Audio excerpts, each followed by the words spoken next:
दांत वाली बहू। रंजना कभी ब्रश नहीं करती थी। उसे कितनी बार उसके माँ बाप ने डांटा, लेकिन उसका कोई असर उस पर होता ही नहीं था, जिस कारण से उसके दांत पीले पीले हो जाते हैं। शादी के बाद। अरे बहू, वैसे तो तुझ में कोई कमी नहीं है, पर तेरे दांत इतने पीले कैसे हैं बेटा? कैसे मतलब? कोई सर्जरी थोड़ी ना कराइए। वो तो क्या नाम, मैं ब्रश नहीं करती थी तो पीले हो गए। अब क्या करूं? आप कहें तो लाल करवा लूं या फिर काले? यार ये क्या है, क्यों माँ से लड़ रही हो? लड़ रही हूँ? अरे मैं लड़ रही हूँ या ये बोल रही है कि दांत पीले हैं, पीले। अरे तपस्या थोड़ी ना की है इन्हें पीले करने के लिए। बकायदा ब्रश नहीं किया है 20 साल तक, तब जाकर। छी, कैसी बात कर रही हो? ये उस वक्त तो पीले नहीं थे जब हम लोग तुम्हें देखने आए थे। अरे तब साफ करवा लिया होगा डेंटिस्ट के पास जाकर। अब देखो कैसे पीले पीले लग रहे हैं। रंजना सास की तरफ गुस्से से देखती है। फिर शुरू हो गई पीले पीले पीले। अरे पीले तो तब भी थे जब मेरे हाथ का रसगुल्ला उड़ा उड़ा कर खा रही थी और बोल रही थी, लड़की नहीं गुणों का खजाना दे रहे भाई साहब आप। खैर, अब वो लोग करते भी तो क्या करते, पीले दांत वाली बहू पल्ले पड़ी थी तो झेलना तो था ही। एक दिन कीर्तन में रंजना गाना गा रही थी। अरे कमला बहन, माँ का द्वार है, यहाँ तो सब शुद्ध होकर आते हैं, फिर अपनी बहू को ब्रश भी नहीं करवाती तुम। दूर से पीले पीले दांत भक्ति में बाधा उत्पन्न कर रहे हैं। अरे कोई 2 साल के बच्चे थोड़ी ना लेकर आई हूँ मैं बहू बनाकर। अच्छी खासी लड़की है, अरे कैसे करवाऊं ब्रश? ये तो उसे खुद करना चाहिए ना। अब माँ बाप तो इसके जैसे तैसे निपटा दिए, ये नहीं सोचा कि सास कैसे संभालेगी। सास बहू को लेकर घर आ जाती है, लेकिन सोच लेती है कि अब इसे लेकर कहीं नहीं जाएगी। अगले रोज बहू कहती है, अरे क्या हो गया, मंदिर नहीं जाना क्या? कीर्तन का वक्त हो रहा है। मेरी मधुर वाणी से कान्हा जी जागते हैं और सोते हैं। आप तो जानती है ना उनकी भक्ति में कितना मन लगता है मेरा। वो क्या है ना, तबीयत ठीक नहीं लग रही है मेरी, आराम करूंगी मैं। तबीयत ठीक नहीं लग रही? अभी तो मिथुन के गाने पर नाच रही थी आप, और अब बोल रही है कि तबीयत ठीक नहीं लग रही। अरे भक्ति में मन लगा लो सासू माँ, ऊपर जाना है, क्या मुंह दिखाओगी आप? हाँ? सास को बहू की बात पर गुस्सा आ जाता है। मैं क्या मुंह दिखाऊंगी, इसकी चिंता तो ना कर, समझी? अपने मुंह की चिंता कर, जो ये पीले पीले दांत लेकर हर जगह पहुंच जाती है। पता है लोग कितना मजाक बनाते हैं। ना जी ना, मैं नहीं जाना कहीं तेरे साथ। तो ये बात है, कोई ना, मत जाओ, मैं अपने कमरे में ही बैठकर भक्ति कर लूंगी। ऊपर वाला दांत थोड़ी ना देखता है, मन देखता है, भावना देखता है।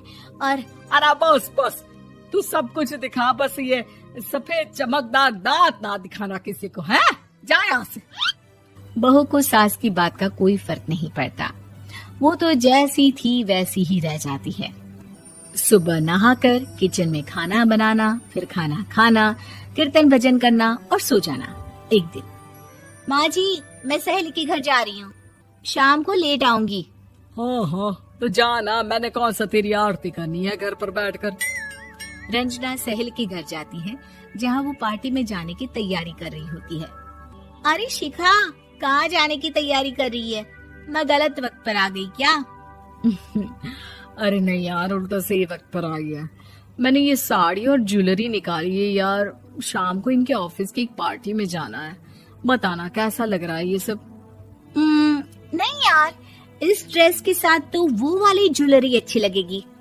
हाँ हाँ सही बोल रही है, मैंने ध्यान ही नहीं दिया। वैसे तो हमेशा से मस्त फैशन सेंस रखती है। तो बड़ा जाती होगी ना पति के साथ पार्टी में।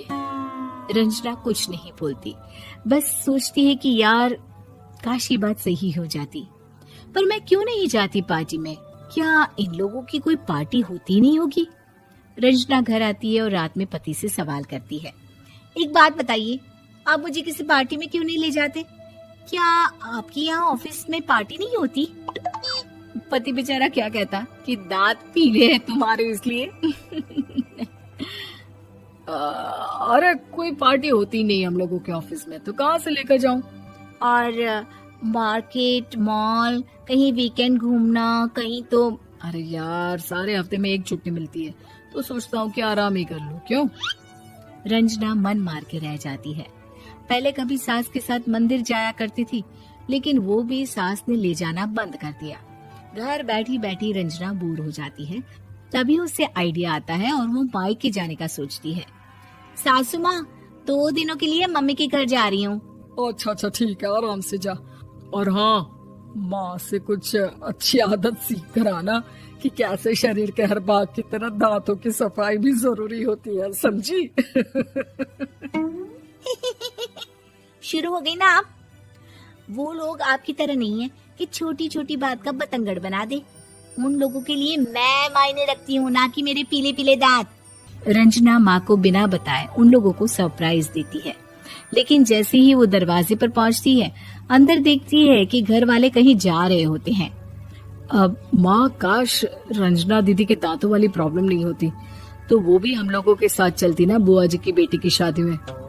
हाँ बेटा, लेकिन अब उसे कौन समझाए कि उसको उसके पीले दांत नहीं दिखते, लेकिन उसके आसपास के लोगों को कितना एम्बैरेसिंग फील कराते हैं।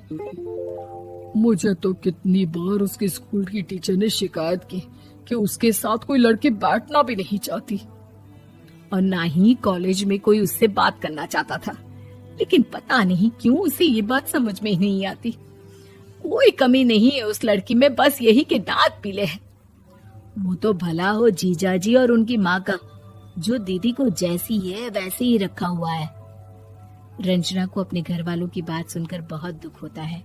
वो सोचती है कि वो क्या करे, लेकिन फिर वो सीधा डेंटिस्ट के पास जाती है, अपने दांत चमकाती है और कसम खाती है कि वो रोज ब्रश करेगी। अरे क्या हो गया? तुम तो 2 दिनों के लिए गई थी ना। पर कोई ना, अच्छा है, चलो आ गई तो। रंजना सास के सामने आकर खड़ी हो जाती है और पूरी स्माइल करती है, उसके चमकदार दांतों को दिखाती हुई। हैं? चले मंदिर। माँ, मुझे माफ कर दीजिए, मैंने आप लोगों को बहुत एम्बैरेसिंग फील करवाया। मैं आज से रोज ब्रश करूंगी।